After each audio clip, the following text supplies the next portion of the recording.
Kate dan Connie tidak sengaja terpisah di sebuah kerumunan orang-orang yang ingin menyaksikan seorang wanita jahat yang akan dieksekusi secara umum. Dia mencoba mencari adiknya, namun tidak sengaja dia langsung keluar dari garis kerumunan dan berada tepat di depan wanita jahat ini. Dia begitu cantik, namun semua orang mencaci maki wanita jahat ini. Walau di ambang kematian, wanita ini masih tersenyum di depan Connie. Apakah dia jahat atau dia hanya korban dari fitnah kejam? Beberapa saat kemudian wanita jahat ini dieksekusi dan itu membuat Connie begitu sangat kaget. 10 tahun telah berlalu setelah kejadian ini, Connie yang anak seorang bangsawan menjalani kehidupannya dengan baik, namun saat ini ayahnya terlilit hutang. Hutang itu akan ditanggung asalkan Connie menikah dengan seorang putra dan pewaris perusahaan Bronson. Connie tidak menyangka dia akan menikah dengan putra dari keluarga Bronson. Dia tampan dan ini benar-benar melampaui impiannya. Tetapi setelah pertunangan antara Connie dan Neil, banyak sekali desas-desus yang mengatakan kalau Neil telah berselingkuh. Connie tidak ingin mempercayai berita itu, namun dia juga malah tidak sengaja melihat Neil bermesraan dengan seorang wanita di gang sempit. Connie berlari sekuat tenaga, lelaki yang dia kira baik ternyata telah berkhianat. Sebenarnya Connie mau menghadiri sebuah undangan di gedung Grand Brilliant, tetapi dia tidak sengaja bertemu dengan seorang wanita yang sangat tidak asing. Dia awalnya tidak bisa masuk, tetapi setelah Connie mempersilahkannya, wanita ini baru bisa masuk. Namun baru saja masuk di sini Connie bertemu dengan seorang wanita bernama Brenda. Mereka saling menyapa, namun di sini aksesoris rambut Brenda tidak sengaja terjatuh. Connie yang baik mencoba untuk membantu Brenda, namun ternyata Brenda mempunyai niat jahat. Dia menitipkan aksesoris ini ke Connie, namun beberapa saat dia malah memfitnah Connie sebagai pencuri, dan tentunya ini mungkin adalah ide selingkuhan Neil yaitu Pamela. Pamela mulai memojokkan Connie. Dia memfitnah Connie kalau Connie telah mencuri aksesoris milik Brenda. Tidak hanya memfitnah, dia juga menjelek-jelekan keluarga Connie yang terlilit hutang. Bahkan dia juga meminta Connie untuk membatalkan pertunangannya dengan Neil.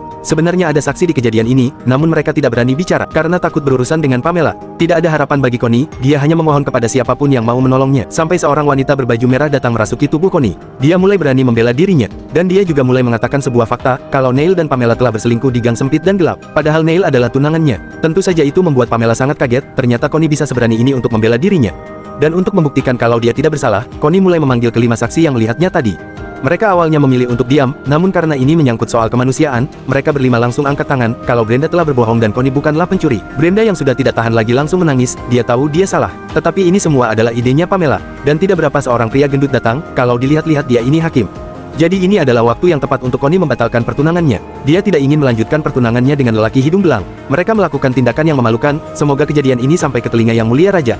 Setelah itu Connie langsung pergi dari sana. Sedangkan Pamela dan Neil, mereka mendapatkan hukuman menari sampai mati karena telah melakukan perzinahan. Namun sikap Connie tadi seolah-olah mengingatkan mereka pada seorang wanita jahat yang bernama Scarlet Castile. Dan sekarang Connie telah sadar dari tidurnya, dia kira mimpi ternyata wanita berbaju merah ini mengikutinya sampai ke rumah. Dia bukan manusia melainkan roh yang bernama Scarlet Castile. Dia adalah wanita yang pernah dieksekusi dulu. Dia bangkit untuk balas dendam kepada Pangeran Enrique dan kekasih jahatnya itu. Mereka adalah orang yang membuat Scarlet dieksekusi. Dan Connie harus membantunya, karena mereka telah membuat perjanjian setelah Scarlet menolong Connie tempo hari.